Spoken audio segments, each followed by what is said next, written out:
Hello বন্ধুরা, আপনারা দেখছেন self help edu world YouTube channel. সুখবর বন্ধুরা, জনগণের সুবিধার্থে বিভিন্ন সরকারি প্রকল্প ঘোষণা করেছে রাজ্য ও কেন্দ্র সরকার। তার মধ্যে একাধিক প্রকল্প রয়েছে এবং আর্থিক অনুদানও রয়েছে। উৎসবের মরশুমেও কেন্দ্র ও রাজ্য কার্যত পাল্লা দিয়ে বিভিন্ন আর্থিক প্রকল্পের ঘোষণা করেছে। হ্যাঁ বন্ধুরা, প্রতি মাসে 500 টাকা দিয়ে যেমন রাজ্য সূচনা করেছে লক্ষ্মীর ভাণ্ডার প্রকল্প, আর ঠিক তেমনই আরেকটি আর্থিক প্রকল্পের সূচনা করলো কেন্দ্র সরকার। আর তাতেও সুবিধা পাবেন রাজ্যের মহিলারা। এবার আধার কার্ড, রেশন কার্ড থাকলেই রাজ্যের মহিলারা পেয়ে যাবেন 3600 টাকা সরাসরি ব্যাংকের অ্যাকাউন্টে। রাজ্যের মহিলাদের এই প্রকল্প থেকে অনেক উপকার হবে বলে মনে করছে সামাজিক মহল। বিশেষ করে দরিদ্র মহিলাদের বেশি উপকার হবে। এই নতুন প্রকল্পে 3600 টাকা কারা পাবেন, তার জন্য কি কি কাগজপত্র জমা করতে হবে, কোথায় আবেদন করবেন, কি ঘোষণা করলো কেন্দ্র, এই সমস্ত গুরুত্বপূর্ণ আপডেটগুলি জানতে অবশ্যই ভিডিওটি পুরো দেখুন, একটু স্কিপ করবেন না। সবার প্রথমে বন্ধুরা, আপনারা ভিডিওটি কোন জেলা থেকে দেখছেন অবশ্যই কমেন্ট বক্সে কমেন্ট করতে ভুলবেন না।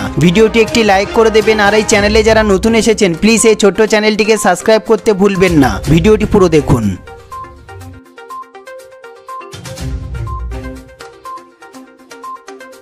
সুখবর বন্ধুরা, সবার প্রথমে দেখে নেব আমরা এই প্রতিবেদনটি। আধার কার্ড থাকলেই মহিলাদের 3600 টাকা। বিভিন্ন সময়ে জনগণের সুবিধার্থে বিভিন্ন সরকারি প্রকল্প ঘোষণা করেছে কেন্দ্র ও রাজ্য সরকার। তার মধ্যে একাধিক প্রকল্প রয়েছে এবং আর্থিক অনুদানও রয়েছে। আর সম্প্রতিকালে কেন্দ্র ও রাজ্য সরকার কার্যত পাল্লা দিয়ে বিভিন্ন আর্থিক প্রকল্পের ঘোষণা করেছে। বন্ধুরা, কদিন আগে প্রতি মাসে 500 টাকা দিয়ে যেমন রাজ্য সরকার সূচনা করেছে লক্ষ্মীর ভাণ্ডার প্রকল্পের, আর ঠিক তেমনই আরেকটি আর্থিক প্রকল্পের সূচনা করলো কেন্দ্র সরকার। আর তাতেও সুবিধা পাবেন রাজ্যের মহিলারা। কেন্দ্রীয় সরকারের এই প্রকল্প মহিলাদের জন্য, যার নাম জননী সুরক্ষা যোজনা। প্রধানমন্ত্রী নরেন্দ্র মোদী দেশের মহিলাদের জন্য বিশেষ কিছু প্রকল্প বাস্তবায়িত করেছেন। হ্যাঁ বন্ধুরা, অন্যান্য প্রকল্পগুলির মতো এই প্রকল্প দ্বারা শুধু একজন মানুষ আর্থিক সহায়তা পাবেন তাই নয়, একজন জননী সুরক্ষাও পাবেন। দরিদ্র নারীদের বিভিন্নভাবে আর্থিক সাহায্য করে থাকেন কেন্দ্র। তবে দরিদ্র সীমার নিচে যে সকল মহিলারা আছেন এই প্রকল্পের আওতায় থাকতে পারবেন তারা। এই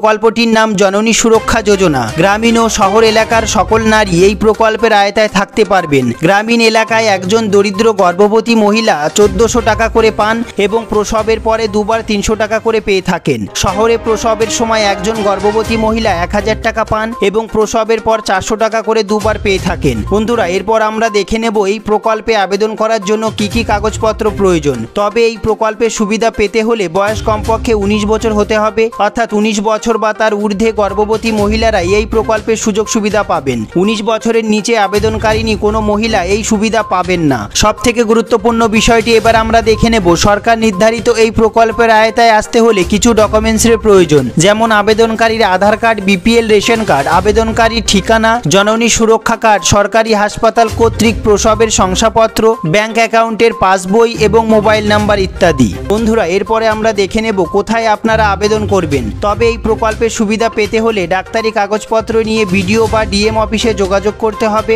অবশ্যই স্থানীয় পঞ্চায়েত বা পৌরসভা অফিস থেকে বাসিন্দার সার্টিফিকেটটি সংগ্রহ করে নেবেন। বন্ধুরা, এই সম্বন্ধে আপনাদের যদি কোনো প্রশ্ন থেকে থাকে, আপনাদের যদি কোনো জিজ্ঞাসা থেকে থাকে অবশ্যই কমেন্ট বক্সে কমেন্ট করতে ভুলবেন না। সবার প্রথমে বন্ধুরা, আপনারা ভিডিওটি কোন জেলা থেকে দেখছেন অবশ্যই কমেন্ট বক্সে কমেন্ট করতে ভুলবেন না। ভিডিওটি একটি লাইক করে দেবেন, আর এই চ্যানেলে যারা নতুন এসেছেন প্লিজ এই ছোট্ট চ্যানেলটিকে সাবস্ক্রাইব করতে ভুলবেন না এরকম গুরুত্বপূর্ণ খবর সবার আগে জানতে। ভিডিওটি পুরো দেখার জন্য অসংখ্য ধন্যবাদ।